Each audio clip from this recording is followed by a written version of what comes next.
So I think that the next speaker is Sophie Bonin. Sophie is also the president of the French Scientific Committee, Ecole in France. So I will leave the floor to a presentation of Sophie. Yeah, okay. Hello, everybody, dear colleagues, and thanks a lot to the committee for its organization. I will talk about some of the results of a binational French and Dutch research project called Creative Lines and funded by Ecole program.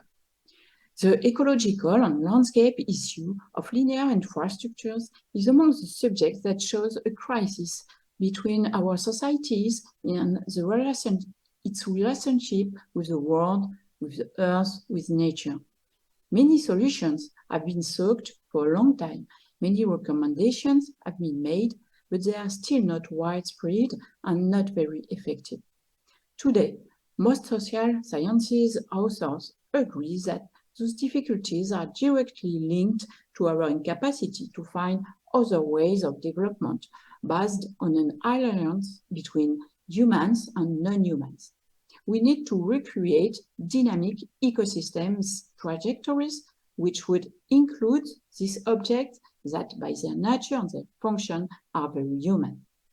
We want to discuss a proposition in which solutions lies in somehow in the research of a locally engaging social project. For that, this communication aims to reflect on this need of imagination, its framework and its limits, in order to answer to the ecological challenges highlighted scientifically. That's why landscape architecture could play an important role in the adoption of better ecological design or management. In order to point out the advantages and limits of imaginative approaches, we rely on an educational exercise conducted with students in landscape architecture master. It was a 2 weeks workshop with 50 students. They were asked to project themselves 30 years into the future, inspired by 4 energy transition scenarios. They had to develop a story at a regional scale, and afterwards... Yeah, Sophie, tu m'entends? Sophie? Okay. Because I think the presentation, when it was recorded, I think slide didn't move, and maybe... Okay. Yeah. Because it's not normal to stay on the first slide. Okay. It's okay? It's functioning now? On electricity world. Sorry. The second is a local one with smaller solutions poured on the territory. The third is a radical change to less energy-consuming lifestyles. Finally, the last one is the continuation on the ongoing energy trends. The design sites were chosen in 2 different geographical contexts, one in the Netherlands, in the south of Rotterdam, close to a very highly dense urban area. The other is in France, in the Ardennes, in the region of Charleville-Mézières, a more rural area. We established a grid of criteria to analyze the different projects imagined and designed by the student, which integrates first the place of multifunctionality in the social sense, especially creation of public space, and in the ecological sense, especially improvement of biodiversity and actions against carbon emission. Third, the conceptual choices on design for infrastructure, for example, twinning lines or thinking reversibility. The identification of action levels and actors, and at the end, the articulation between technology and ecological processes. From this analysis, 3 points of discussion could be highlighted. One important common feature of the project designed by students is the correlation between the search of socio-economic multifunctionality of infrastructure dependent spaces, and the improvement of socio-ecological connectivity. Thinking as a landscape architect leads to projecting infrastructures as offering public spaces created by the ecological management of the subject. For example, for the group 2, water retention lines, flood management leads to the dismantle of a high voltage line which has become a boundary to flood zones dedicated to biodiversity and recreational uses. The pylons are kept, but their functions is changed, using them as lookouts, as nesting sites or fishing spots. The motorway makes way for public transport routes, and the road bordered by the new high voltage line is also used for slow mobility. Thus, social practices and ecological functionalities are intertwined. The second point of discussion is about the transversality of the energy issues.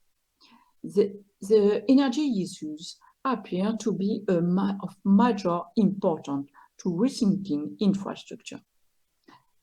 Existing infrastructures can be associated with the production of renewable energy, but it is above all the link with lifestyle changes, in particular about mobility and energy savings, that is emphasized. For example, the Group 8 imagines a continuation of current energy trends with a very strong urban footprint, bringing pollution problems and a desertified countryside. But linear infrastructures are then used to produce renewable energy. They offer the first seeds for change the situation. For example, to bring solar energy. And the areas around the motorways are under the high voltage lines used for grazing. Finally, third point of discussion, it is important to note that the teachers were surprised by the difficulties for students to articulate with existing policies and actors. Even if at the beginning of the workshop, local actors were made and some field seats also were made, the students in the imagination of their projects neglected the articulation with the existing policies. This neglect can have fostered creativity and self-expression of the student. Moreover, the students themselves express their lack of knowledge and time to deal with this complexity. But utopian reasoning has its virtues. On the one hand, it makes it possible to simplify problems of infinite complexity, starting from a sensitive, intuitive projection shared within a group, which is a guarantee of a certain training and motivation to move in this direction. On the other hand, utopia opens up unthought of perspectives and breaks established way of thinking. Above all, the design result put into images can be a support for debate, which is absolutely necessary today. This highlights a crucial need for disciplinary connection among engineering, ecological sciences, and project design and creation. This cross-fertilization still needs to be developed in study programs. But also, those images can be useful for transdisciplinarity. This would imply, in the second phase, discussing the design images with local stakeholders, with elected representatives, political world, but also with inhabitants, with farmers, with foresters. Finally, let us return to Tim Ingold anthropology's proposal on lines, traces, and surfaces. The infrastructure studied in the project sites are indeed modern in all the sense, crossing territories with few or not connections. The project designed by the student systematically proposed to give new functionalities at the edge, below, or on these lines. In doing so, they create thickness, surfaces, and connections with the territories. This can make us think about landscape ecology approaches whose models are strongly impregnated with lines and nodes. There is a convergence to be sought here because the nodes are also the levers of many students' design. But putting the lines back into relation with the territories also means setting up the conditions for exchanges with local stakeholders, with the managers of the areas, and especially farmers, which is an even bigger ambition, but necessary for the future. I thank you very much for your attention. Yeah. I have a question regarding hiring landscape architects in designing roads. Because I'm from Poland, so for example in Poland it's unfortunately quite rare to hire professionals, landscape architects who knows exactly what kind of species can survive close to roads in certain conditions, etc., in certain ecosystems. And how is it in France? Yes, sure, in France it is not something systematic, but we have some examples of landscape architects who invest this question, and especially we have the prize in whose name is Bertrand Folléa, who is very famous in France, and especially because he wins the game with engineer in a big world project in Réunion Island. I don't know, perhaps some people know, but so it is not something white in the law, in the regulation, but it is something that that is developing. Other questions? Yep.